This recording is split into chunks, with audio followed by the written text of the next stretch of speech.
नमस्कार दोस्तों, कैसे हैं आप सब? आशा करता हूँ बहुत अच्छे होंगे। इस वीडियो में हम स्कोडा ट्यूब्स लिमिटेड इस आईपीओ के लिस्टिंग डे स्ट्रेटेजी के बारे में बात करेंगे। सबसे पहले बात करेंगे कि इस आईपीओ की लिस्टिंग कहाँ पर हो सकती है, लिस्टिंग के समय इसमें आपको अंदाज़न कितना प्रॉफिट हो सकता है। उसके बाद बात करेंगे कि क्या इस आईपीओ में लिस्टिंग पे हमें सेल कर देना चाहिए या थोड़ा-सा होल्ड करना चाहिए। और लास्ट में बात करेंगे कि क्या इस आईपीओ में लिस्टिंग के समय कुछ फ्रेश बाइंग कर सकते हैं या नहीं। स्कोडा ट्यूब्स इस आईपीओ का अलॉटमेंट हमें 2 जून यानी मंडे को देखने को मिलेगा और इसकी लिस्टिंग 4 जून को एनएसई और बीएसई दोनों जगह पे होने वाली है। सबसे पहले पॉइंट की बात करें कि इस आईपीओ की लिस्टिंग कहाँ पर हो सकती है, तो देखिए लिस्टिंग के लिए सबसे इंपॉर्टेंट चीज ग्रे मार्केट प्रीमियम होता है। ग्रे मार्केट प्रीमियम में इस आईपीओ की अभी भी लगभग 14% के आसपास डिमांड बता रही है। 140 रुपए के इशू प्राइस के सामने 19 से 20 रुपए का इसका जीएमपी देखने को मिल रहा है। और इस आईपीओ के अंदर कंटिन्यूअसली हमें 15% के आसपास का जीएमपी लगातार देखने को मिला है, भले ही मार्केट की कंडीशंस कैसी भी हो। तो मेरे हिसाब से इस आईपीओ के अंदर हमें जो लिस्टिंग है वो लगभग 150 रुपए से 165 170 रुपए की रेंज में देखने को मिल जाएगी। याद रखिए ये सिर्फ एक अंदाजा है ग्रे मार्केट प्रीमियम के हिसाब से। अगर मार्केट की कंडीशंस थोड़ी खराब होती है तो हो सकता है इसकी लिस्टिंग और भी नीचे होते हुए दिखाई दे सकती है। पर वर्स्ट टू वर्स्ट सिनेरियो में 145 रुपए के नीचे ये आईपीओ लिस्ट नहीं होगा ऐसा मुझे लगता है। और अपर सिनेरियो में ये आईपीओ 170 की रेंज को क्रॉस भी नहीं करेगा।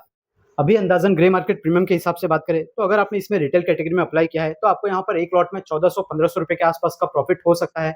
स्मॉल एचएनआई कैटेगरी में अगर आपको अलॉटमेंट मिला है तो आपको यहाँ पर 20,000 से लेकर 25,000 तक का प्रॉफिट हो सकता है।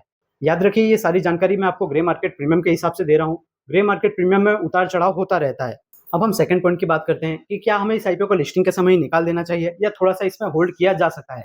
तो देखिए उसके लिए हमको कंपनी के पॉजिटिव नेगेटिव इन सभी चीजों को फटाफट से एक बार देख लेना चाहिए। देखिए कंपनी के पॉजिटिव की बात करें तो ये कंपनी जिस सेक्टर के अंदर बिजनेस करती है, ये कंपनी स्टेनलेस ट्यूब्स के पाइप वगैरह और प्लास्टिक पीवीसी के जो पाइप वगैरह होते हैं वो मैन्युफैक्चरिंग करने का काम करती है। अलग अलग इंडस्ट्रीज के अंदर ये सारे प्रोडक्ट का इस्तेमाल किया जाता है। और इस कंपनी के इंटरनेशनल मार्केट में भी काफी अच्छी पकड़ देखने को मिलती है। 16 से ज्यादा देशों में ये अपने प्रोडक्ट को एक्सपोर्ट करती है, जिसमें America, Germany, Netherland, Italy, Spain ऐसी सारी डेवलप कंट्रीज है। तो यहाँ से इस कंपनी के मार्जिन को थोड़ा सपोर्ट मिलता है। फाइनेंशियली भी ये कंपनी काफ़ी अच्छी नज़र आ रही है। लगातार इसके रेवेन्यू और प्रॉफिट में हमें अच्छा खासा जंप देखने को मिल रहा है। और ये कंपनी जो 220 करोड़ का आईपीओ से पैसा जुटा रही है, उससे अपनी मैन्युफैक्चरिंग फैसिलिटी को और भी बढ़ाने वाली है। तो वहाँ से इस कंपनी का फ्यूचर में बिज़नेस रेवेन्यू बढ़ता हुआ दिखाई दे सकता है। और लिस्टेड कंपनियों से बात करें तो इसका वैल्यूएशन हमें थोड़ा-सा सस्ता नज़र आ रहा है, क्योंकि ये कंपनी का मार्केट कैप भी काफ़ी छोटा है। नेगेटिव्स के अंदर बात करें तो सबसे बड़ा नेगेटिव जो इस आईपीओ में निकल के आ रहा है, वो है इस कंपनी के ऊपर कर्जा।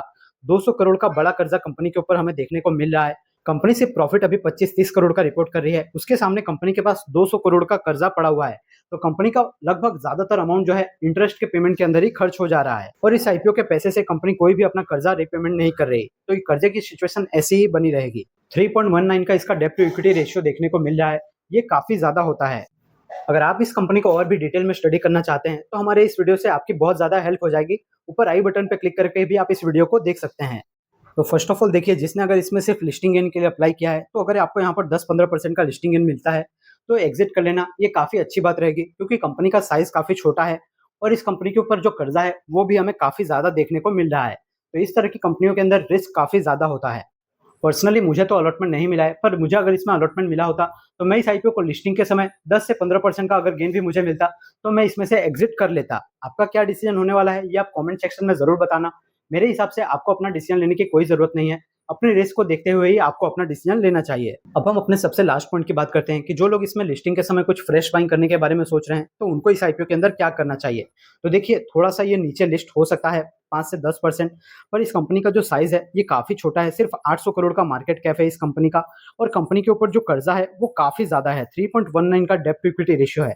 लगभग इस कंपनी का जो है 50% से ज़्यादा का जो प्रॉफिट है वो इस कंपनी का इंटरेस्ट पेमेंट के अंदर ही चला जा रहा है।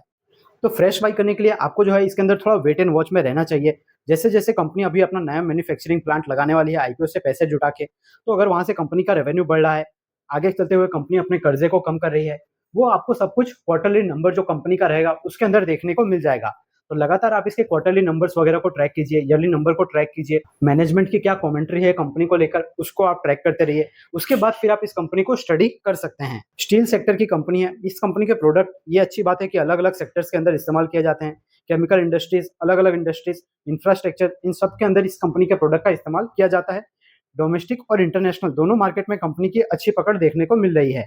और इसी तरह की एक और कंपनी वीनस पाइप जो है, उसका आईपीओ हमें 2 से 3 साल पहले देखने को मिला था। अभी वो company multi bagger return generate करके दे चुकी है। तो इस कंपनी के अंदर भी पोटेंशियल हमें दिखाई दे रहा है, इस बिज़नेस के अंदर पोटेंशियल है। पर आपको इस कंपनी के जो फाइनेंशियल्स वगैरह है उनको इग्नोर नहीं करना चाहिए और कंपनी के साइज़ के हिसाब से इसमें वॉलेटिलिटी काफ़ी भयंकर रहेगी, ये हमेशा आपको ध्यान रखना चाहिए। तो मेरा कंक्लूजन तो यही रहेगा कि लिस्टिंग के समय डायरेक्टली आप इसको खरीदने के बारे में ना सोचें। बाकी फाइनल डिसीजन जो भी है वो आपको अपने रिस्क के हिसाब से और अपना एनालिसिस करने के बाद ही लेना है। मेरे हिसाब से आपको अपनी कोई भी राय नहीं बनानी है। अगर आपको इस वीडियो देखने के बाद थोड़ी-सी भी हेल्प हुई है, जानकारी इन्फॉर्मेटिव लगी है, तो वीडियो को एक लाइक ज़रूर कीजिए। इससे हमें मोटिवेशन मिलता है कि हम आपके लिए और भी ज़्यादा क्लियरली और टू द पॉइंट सारी जानकारी लेकर आएँ।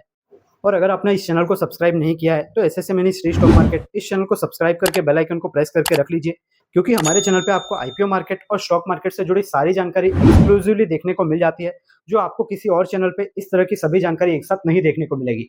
बाकी मैं मिलता हूँ आपको नेक्स्ट वीडियो में, जिसमें हम आईपीओ मार्केट से जुड़ी इंपॉर्टेंट अपडेट को कवर कर रहे होंगे। तब तक के लिए याद रखिए, the more you learn the more you earn. Thank you.